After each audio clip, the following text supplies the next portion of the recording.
I want to talk about what a stock market index is, or an index as is often referred to.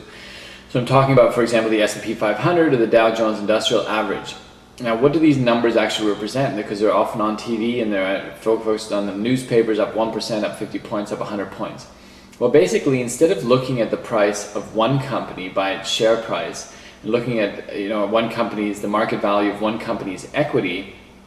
through its share price, so for example, the market value of a company has gone up by 5%, its share price has gone up by 5%, we can look at the performance of an overall stock market or a portion of the stock market. And the way this is done is via an index. And so for example, the S&P 500 captures the market value of the equity of the 500 most widely held companies in the US. And the way this is done is by one of two methods for indices in general. An index is typically calculated either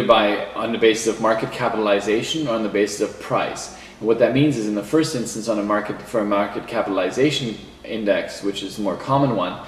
is basically all the market values of the equities of all of the companies in that index are added up. So let's say in the case of the S&P 500, the market value of the equities of all of those 500 companies are added up, and then to get it down to a manageable number, it's divided by a constant number, and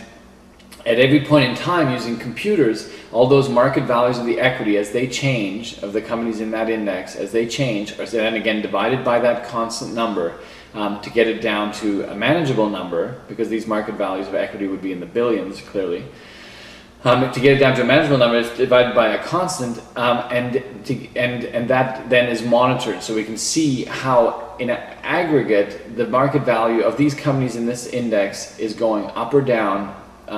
on that particular day or that particular instant in time. Now, the S&P 500 was started at a base level of 10 in the period 1941-1943. So what we're seeing when we see the market, that index, go up or down, is we're seeing how those 500 companies, as per the definition of that index, how the market value of their equity is changing. Now, the second way that indices are calculated is based on price. This is used less commonly, and you could argue that because the share price doesn't really tell you that much about the value of the company, because it's really the share price multiplied by the number of shares that gives you the market value of the equity of that company, you could say that using the price is a somewhat different measure, because the price can be a little bit arbitrary,